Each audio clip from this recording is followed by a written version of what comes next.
Bienvenue sur Ici Éco. Cette semaine, la sous-commission de la Commission des finances et du budget a tenu une séance concernant la loi sur la réforme bancaire, présidée par le député Brahim Kenaan et en présence du ministre des Finances Yassine Jaber et du gouverneur de la Banque du Liban, Karim Saïd. Après la réponse du ministère des Finances et du gouverneur de la Banque centrale à la demande de la Commission des finances et du budget d'avoir une proposition commune concernant l'autorité bancaire suprême qui se charge de la réforme du secteur bancaire au Liban, un progrès a été réalisé, ce qui permet à la Commission de continuer à traiter les autres articles à un rythme plus rapide.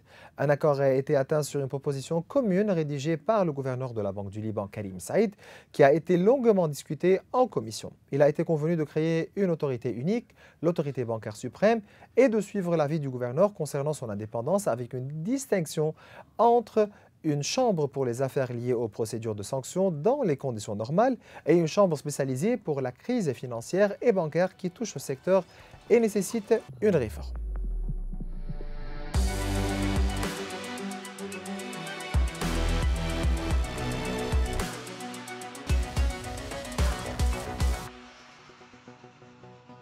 Durant cet épisode, nous discutons des dossiers économiques et financiers, notamment la poursuite de l'examen de la loi sur la réforme et la restructuration du secteur bancaire, ainsi que la loi sur l'équilibre financier et d'autres sujets avec l'ancien ministre de l'économie et du commerce, professeur Alain Hakim. Toujours un plaisir de vous recevoir. C'est un plaisir aussi. Nous allons commencer avec le dossier ou bien de la politique un peu. Donc vous représentez le parti Kataeb et vous avez un point de vue en ce qui concerne la situation politique aujourd'hui au Liban. On s'attend à quoi? Quels sont les scénarios possibles? On s'attend à une guerre, on s'attend à une solution qui met fin à tout ce qui se passe. Donc, quels sont les scénarios possibles? Je vais me permettre de répondre à travers 3 points. Premièrement, il y a un décalage, un grand décalage entre le verbe et l'acte. Donc, ce qui est dit et ce qui est fait. Deuxième point, simplement pour résumer un peu ma réponse, l'audace est une royauté sans couronne. Donc on a besoin d'audace pour pouvoir avancer et pour pouvoir appliquer ce que nous voulons. Nous sommes un pays, en fin de compte, souverain. Ce qui se passe actuellement, c'est qu'il y a une remise du Liban à soi-même. Donc le Liban est complètement aujourd'hui remis à lui-même, plus ou moins. La responsabilité de l'État Tom Baraka a été clair. Est claire vis-à-vis du Hezbollah. Oui. Donc même les Américains sont soulagés d'avoir remis Hezbollah entre les mains de l'État libanais. Donc nous avons affaire à une relation directe à ce niveau-là. Notre responsabilité et notre choix pour le changement. Donc il est de notre responsabilité et c'est notre choix de décider si nous voulons le changement, oui ou non. Donc c'est une grande responsabilité vis-à-vis de l'État libanais. Et il y a un ras-le-bol, soyons clairs, de la société internationale vis-à-vis du laxisme de l'État libanais. Donc ça c'est clair aussi à ce niveau. L'impuissance est claire jusqu'à aujourd'hui. Le plus grand exemple est le désarmement des Palestiniens au Liban.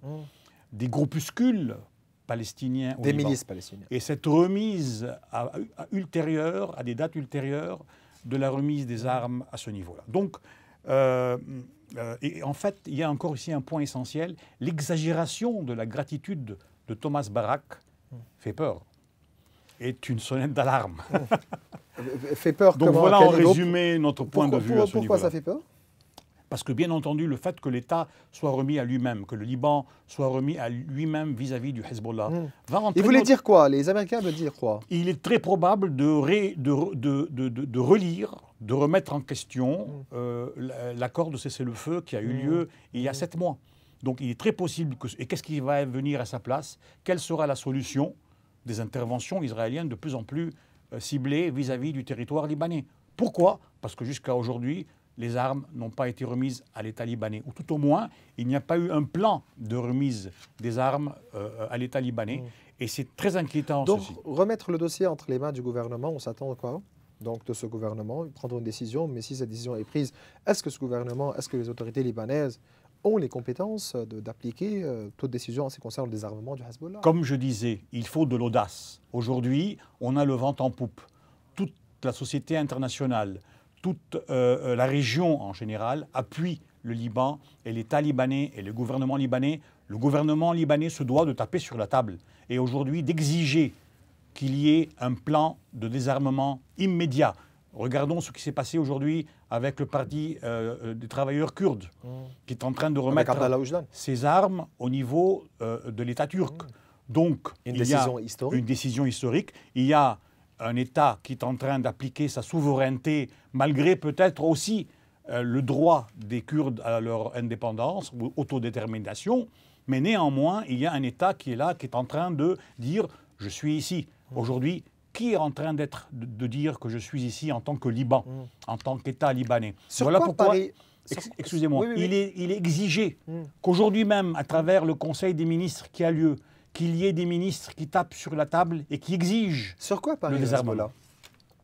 Le Hezbollah, comme tout groupuscule,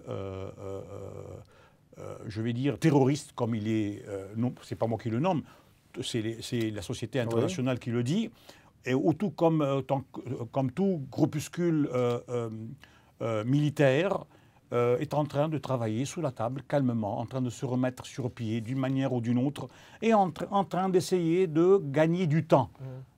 Et le temps, il est en train de le gagner, ça fait 7 mois déjà. Et aujourd'hui, nous remarquons ce qui se passe, que ce soit au niveau des attaques contre la FINUL, qui sont une gifle à l'État libanais. Même les discours de Naïm Assim aussi, le secrétaire général. Une gifle à l'État libanais, et bien sûr les discours où personne ne répond à ce monsieur.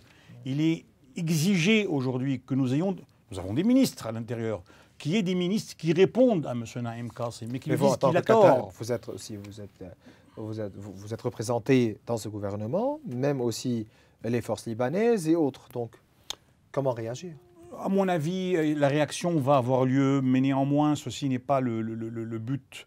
Ce n'est pas simplement la réponse qui est exigée, c'est plutôt les actions que nous voulons qu'il y ait lieu. N'oublions pas, entre parenthèses, que nous avons un gouvernement où il n'y a vraiment pas de partisans. Il y a simplement des représentants de partis. Donc, il y a à prendre en considération aussi le fait qu'il y ait une sorte de diplomatie exagérée. Voilà. On achète encore du temps. Et le temps nous manque. Et à quel coût d'opportunité? Le temps nous manque. Oui, à quel coût? Un coût énorme, économique et financier. C'est ça. Énorme. Mais quelle corrélation... Oui, vous allez dire. Oui, j'allais arriver à ça. Quelle corrélation existe entre ce qui se passe en politique, au niveau politique, et au niveau économique? Toute réforme économique, financière qui peut avoir lieu, quelles que soient les décisions, sans avoir le côté du désarmement militaire du Hezbollah et des autres milices, n'a aucune valeur, malheureusement.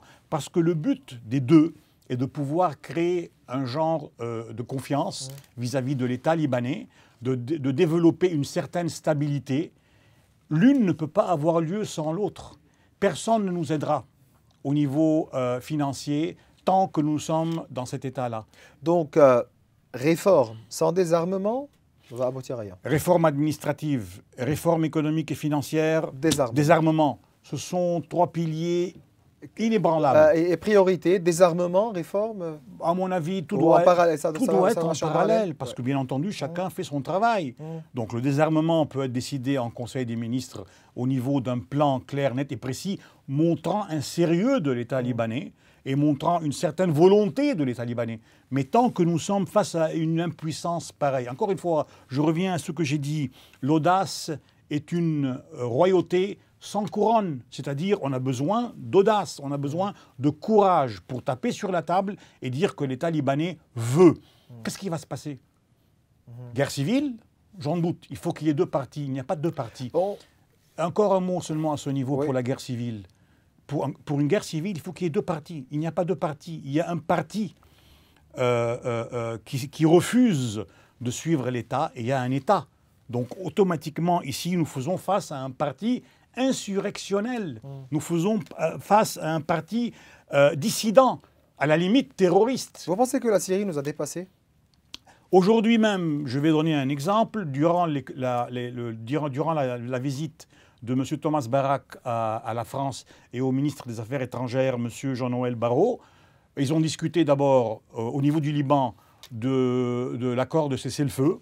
C'est tout. Et au niveau syrien, des discussions qu'ils ont avec les autorités syriennes et le président Chara au niveau donc comment préserver la Syrie, etc., etc. Ils n'ont pas parlé de l'autorité libanaise, ils ont parlé de l'autorité syrienne. Parce qu'effectivement, il y a une autorité syrienne, qu'on le veuille ou qu'on ne le veuille pas, et malheureusement, on a l'impression qu'il n'y a pas d'autorité libanaise au Liban. Nous allons passer au dossier économique. Donc, en se basant sur les résultats de la dernière réunion de la sous-commission de la Commission des finances et du budget sur la loi de réforme bancaire, il a été convenu de former l'autorité bancaire qui comprendra dans la première chambre le gouverneur de la Banque du Liban comme président, le premier vice-gouverneur, le directeur des finances publiques, un juge nommé par décret sur proposition du Conseil supérieur de la magistrature, le président de la commission de surveillance des banques et le président de l'Institution nationale de garantie des dépôts. La deuxième chambre sera présidée par le gouverneur de la Banque du Liban. Deux avis existent à ce sujet, soit deux vice-gouverneurs choisis par le Conseil central de la Banque du Liban, soit un expert nommé sur proposition de l'ordre des avocats ou de l'ordre des experts comptables. Un juge sera également désigné par décret, ainsi qu'un représentant de l'institution de garantie des dépôts qui ne doit pas être représentant des banques commerciales. Pour commencer, donc, le ministre Yassine Jaber a déclaré que la loi sur la réforme bancaire sera adoptée avant la fin du mois. Comment évaluez-vous l'avancement de ce processus et l'approche adoptée? Avant juste de répondre à la question, un point commun aux deux. Aussi, tant que l'Arabie saoudite restera absente de la scène libanaise, nous pouvons être sûrs que nous ne sommes pas dans la bonne orientation. Tant que l'ambassadeur Walid Boukhari n'est pas présent sur la scène libanaise, je ne parle pas physiquement, il peut être en voyage ou autre, mais tant qu'il n'est pas là, automatiquement, nous sommes sur la mauvaise voie, à mon avis personnel, donc ça influence le côté politique et le côté économique. Pour répondre à la question, donc je passe à ça, la formation de l'autorité bancaire supérieure aujourd'hui est synonyme de transparence, gouvernance et bien sûr de crédibilité. Et ceci a un impact direct sur la confiance au niveau de l'économie libanaise. Et ce regain de vitalité qui a lieu aujourd'hui au niveau des réformes monétaires et financières, au niveau de l'exécutif et au niveau du législatif, est excellent, est un bon point à ce jour, malgré le retard qui a eu lieu, soi-disant, à cause du désarmement, mais enfin, qui n'a jamais eu lieu. Enfin, bref, donc encore une perte de temps inutile à ce niveau. Il semble qu'il y ait une accélération. Et cette accélération, dans la finition des différentes composantes de l'autorité de régulation, ne peut avoir qu'un impact positif au niveau économique et financier. Mais il faut évaluer aussi les discussions pour parvenir à cet accord-là, qui est donc une formulation définitive de la loi sur la réforme bancaire et le rôle de l'autorité bancaire supérieure. Donc ça, c'est très important. À propos du rôle de cette autorité bancaire supérieure, vous dites quoi? En tout cas, il faut prendre les choses d'une manière hiérarchique claire, entre le gouverneur de la Banque du Liban, ensuite les 4 vice-gouverneurs, dont on prévoit déjà qu'il y ait le remplacement, je crois, de 2, et nous gardons 2. D'ailleurs, les 2 que nous gardons sont... Salim Chahine et Wassim Mansouri. Voilà, je les connais personnellement, c'est des gens excellents. À ce niveau-là, on ne voit aucun problème. Ensuite, bien sûr, le Conseil central, qui est composé, comme nous savons tous, du directeur général de l'économie, du ministère de l'économie et du directeur général du ministère des Finances, plus les 4. Donc c'est une refonte de ce Conseil central qui, à mon avis, aujourd'hui sera beaucoup plus efficient et beaucoup plus performant qu'auparavant, vu les personnes qui sont à l'intérieur, que je connais aussi la plupart, d'une manière, en toute modestie bien entendu, et bien sûr la commission de contrôle des banques, qui va être remise à jour de A à Z. L'avantage ici, c'est qu'il y a 2 dames à l'intérieur, qui, à mon avis, sont de haut niveau. Donc, cette autorité de tutelle et de régulation, une fois mise en place, pourra reprendre en main le déclenchement du suivi de la réforme financière. Au niveau donc d'abord ils ont déjà fini le secret bancaire, comme nous le savons. Nous passons ensuite à la définition du déficit et de l'écart. C'est ça. Voilà. Ça, c'est très important Voilà. parce que cette loi ne pourra être appliquée sans la loi sur le déficit. Voilà. Donc, cette loi-là, l'importance de cette loi, c'est elle concerne la manière dont les dépôts seront récupérés, Voilà. responsabilité, dette, perte, etc. Oui, si vous me permettez simplement de faire l'acheminement Oui. logique de la chose. Aujourd'hui, l'impact positif qui aura lieu, c'est sur ce processus qui va commencer par la détermination de l'écart financier ou du déficit d'une manière globale, pour terminer, bien sûr, avec une solution au niveau des droits des déposants, en passant par, d'abord, le droit des banques vis-à-vis de la Banque centrale, Oui. et le droit de la Banque centrale vis-à-vis de l'État. Ah, c'est ça. voilà. Donc, c'est la répartition des responsabilités. La répartition des responsabilités qu'on préconise depuis déjà 5 ans et où on exige une application le plus tôt possible, sans oublier 2 choses essentielles dont on a discuté ici même plusieurs fois. Premièrement, la restructuration de la dette, cette faute grave qui a été commise. Avec le fameux défaut de paiement. Et bien sûr. Et deuxièmement, les eurobonds. Les eurobonds qui doivent donc, bien entendu, être aussi... Il faut négocier, il faut discuter. Arriver à une discussion avec, avec la partie adverse, d'une manière globale. Les investisseurs. Bien sûr, qui sont en train de vouloir, bien entendu, arriver à des solutions plus ou moins viables, qui, à mon avis, le sont. Une fois ceci fait, on peut être sûr que ces eurobonds, qui sont aujourd'hui à entre 17 et 18, peut-être points, arriveront à 21 et 22. Pourquoi vous pensez que les tenteurs de rebond n'ont réagi à ce jour-là, n'ont pas réagi? Aucune réaction. Soyons clairs, ce sont des investisseurs à très long terme, ce sont des investisseurs qui savent ce qu'ils font, ce sont des investisseurs qui savent où est le risque. N'oublions pas que le Liban était un pays à risque. Et les taux d'intérêt payés en ce temps-là, même avant, étaient toujours cumulés à travers le risque pays, ce qu'on appelle.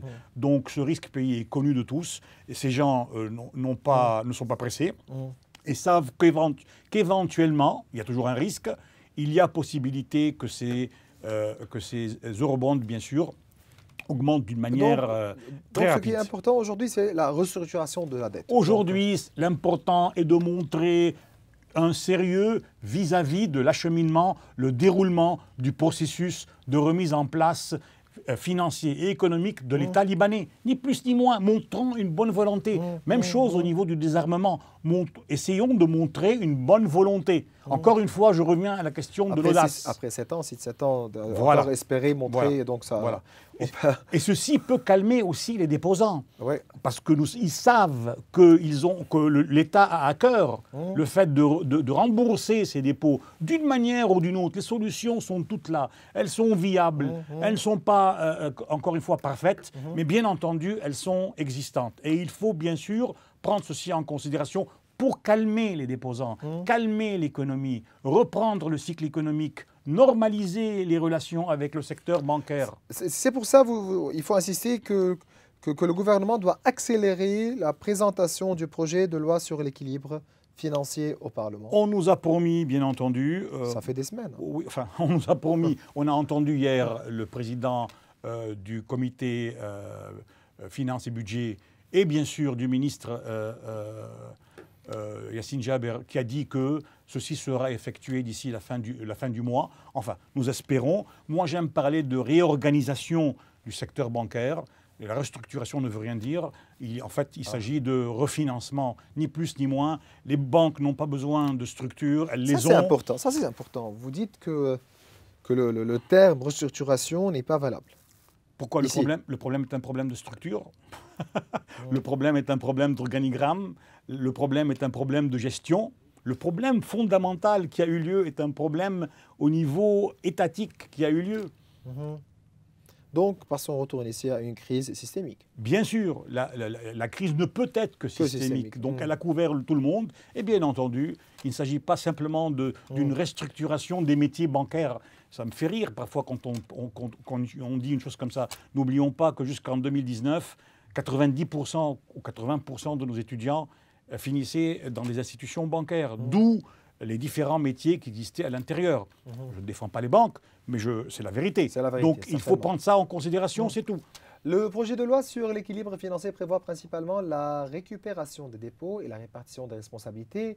Compte tenu du lien juridique et opérationnel entre cette loi et celle sur la réforme bancaire, comme mentionné dans plusieurs articles, notamment l'article 36 de cette dernière. Cela contribue à combler le déficit en parallèle de la réforme du secteur bancaire. Selon l'article 36 de la loi sur la réforme bancaire, tel que proposé par le gouvernement, l'exécution est suspendue jusqu'à l'adoption de la loi sur l'équilibre financier qui régit le processus de récupération des dépôts attendu par tous pour restaurer la confiance dans le secteur bancaire et récupérer les droits dont la gestion et l'utilisation étaient mal comprises. Quelle est la meilleure il faut étudier ici la meilleure approche pour définir les responsabilités, proposer une loi claire au Parlement pour une réforme complète et non fragmentée. Donc, quelle est l'approche idéale pour la distribution des responsabilités? Le premier point, ou le premier pas à faire, ce qui est effectivement aujourd'hui face à nous, c'est de définir, de déterminer l'écart qui a lieu, le déficit aujourd'hui effectif. Donc, 1. 2. Automatiquement, voir quels sont les palliatifs dont on dispose. On dispose de palliatifs. L'État libanais n'est pas pauvre. L'État libanais, au contraire. C'est ça.